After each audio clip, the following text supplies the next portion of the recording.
Bien, alors on va commencer maintenant l'exercice 3 de la fiche de TD numéro 2, c'est-à-dire la fiche de TD des applications linéaires. Alors, exercice 3, fiche de TD de applications linéaires. Alors, on considère l'application linéaire f définie de R3 dans R3 pour tout x, y, z associé f de x, y, z égale à 6x moins 4y moins 4z, virgule 5x moins 3y moins 4z et x moins y.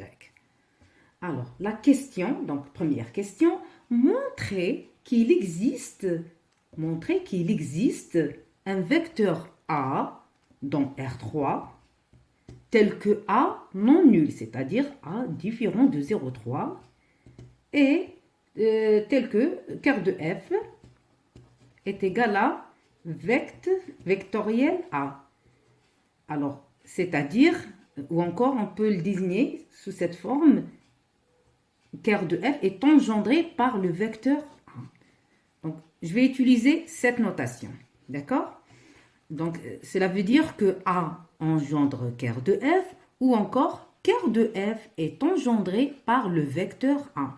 Donc, on veut montrer que ker de F est le sous-espace vectoriel engendré par un certain vecteur qui doit être non nul. Donc, on doit chercher ce vecteur-là. Donc, commençons par écrire la définition du noyau. Alors, ker de F, c'est la définition du noyau d'une application linéaire et l'ensemble des antécédents dont l'image est nulle. Donc, les antécédents sont les éléments du départ, c'est-à-dire les triplés x, y, z, les vecteurs x, y, z dans R3, tels que leur image est nulle, tel que f de x, y, z est égal à, bien sûr, 0 dans R3.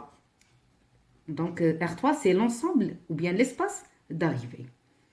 Donc, on continue la définition ou bien l'égalité. Donc, on a, c'est-à-dire, ker de f est l'ensemble des antécédents de R3, ou bien les vecteurs dans R3, tels que, donc on remplace f de x, y, z, 6x moins 4y moins 4z, 5x moins 3y moins 4z, et x moins y égale à 0 dans R3 qui est 0, 0, 0.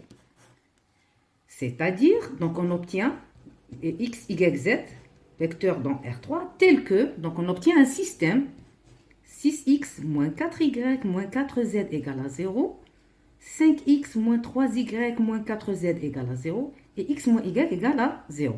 Donc de la dernière équation, on aura x égale à y.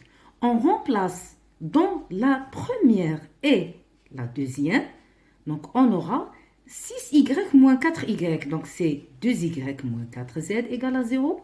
Et encore, dans la deuxième équation, 5y moins 3y, qui est 2y encore, moins 4z égale à 0. Donc on a deux équations équivalentes, donc on aura y égale à 2z. Donc, x finalement, qui est égal à y, et y égale à 2z, donc x devient 2z. Donc, on a alors x égale à 2z, y égale à 2z. Donc, on va remplacer x et y dans le vecteur x, y, z.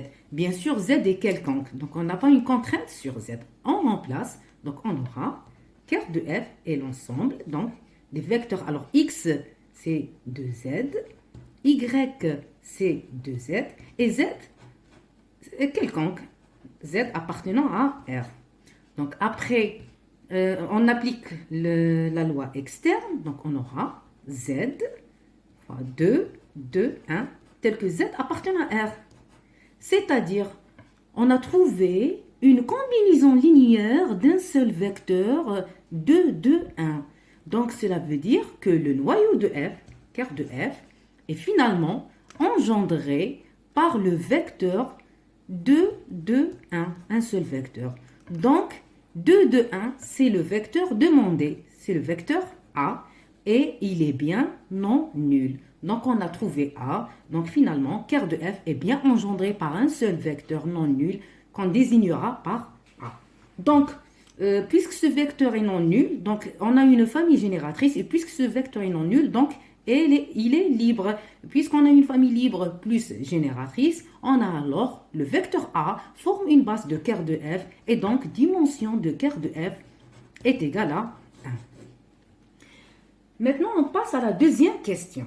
Alors, deuxième question, soit B, donc deuxième question, on prend le vecteur B qui est égal à E1 plus E2 et C qui est égal à E2 moins E3.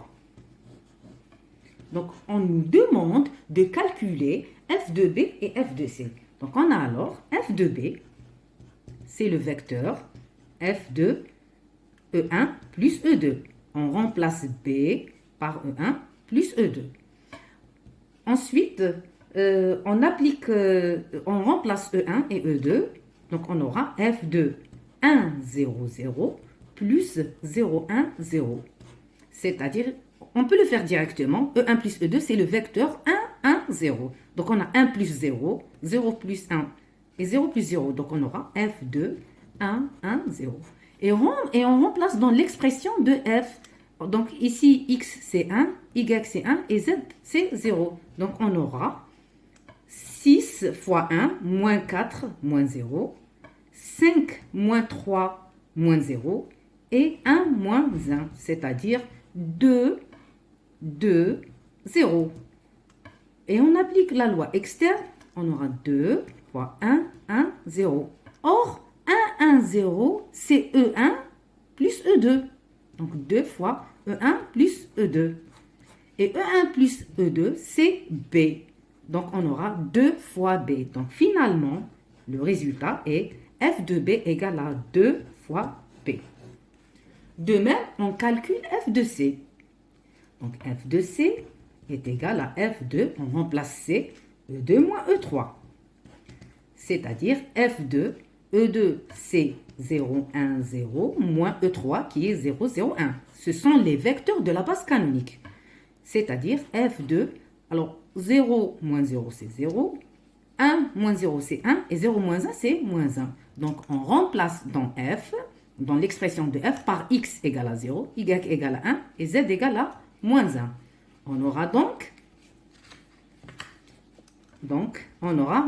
x c'est 0, donc on aura moins 4 plus 4, 5 fois 0 c'est 0, donc moins 3 plus 4, et x moins y qui est 0 moins 1.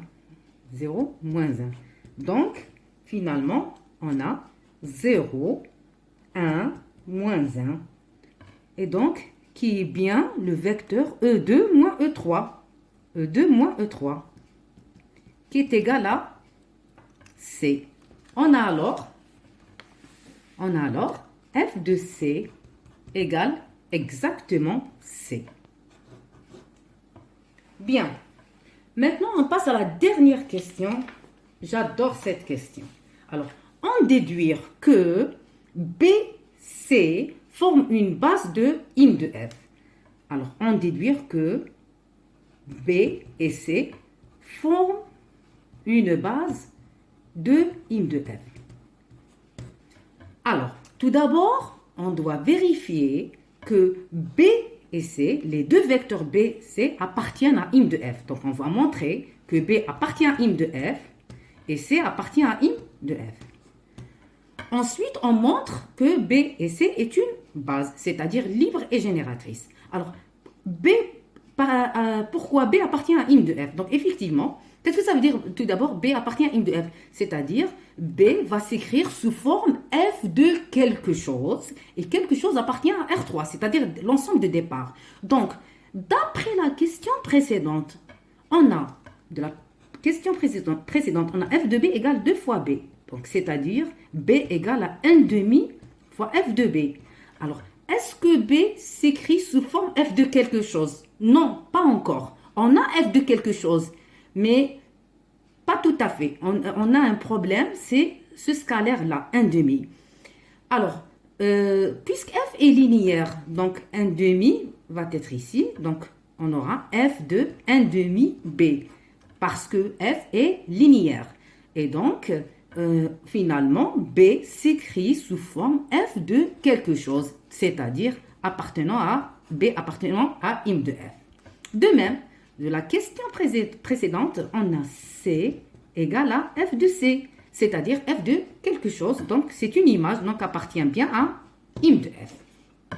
Maintenant, on montre que B et C est une base de im de f. Alors, pour montrer que B et C est une base de im de f, remarquons que on a le cardinal de BC égale à 2. Et la dimension de im de f est égale à, d'après le théorème du rang, est égale à la dimension du départ, donc l'espace de départ c'est R3, moins la dimension du noyau, carte de f. Donc la dimension de départ c'est 3, moins la dimension de carte de f de la première question, on a trouvé 1, donc c'est 2. On a alors la dimension de im de f coïncide avec le cardinal de BC. Et donc, pour montrer que B et C forment une base de im de f, il suffit de montrer que BC est libre ou bien elle est génératrice de im de f. Donc, on va choisir une seule condition, pas les deux en même temps. Pourquoi? Parce qu'on a cardinal égale la dimension. Alors, on va choisir bien évidemment de montrer que B et C est libre. Alors, B, c'est libre. C'est-à-dire, donc on écrit la définition, quel que soit alpha, bêta dans R, si alpha fois B plus bêta fois C égale à 0 dans R3, alors alpha égale à bêta égale à 0.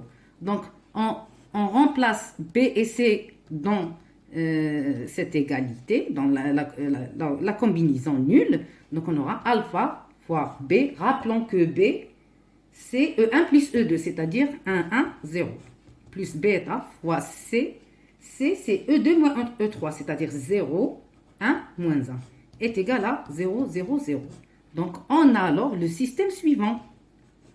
Alpha égale à 0, alpha plus bêta égale à 0 et moins bêta égale à 0. Donc, alpha égale à 0. De la dernière équation, bêta égale à 0. Et on doit vérifier encore que la deuxième équation est satisfaite. Donc, on a bien 0 plus 0 égale à 0. Donc, alpha égale bêta égale 0 est l'unique solution. Ainsi donc, BC est bien libre. Donc, libre plus cardinal égale dimension et les vecteurs sont dans im de f. Donc, BC forme une base de im de f.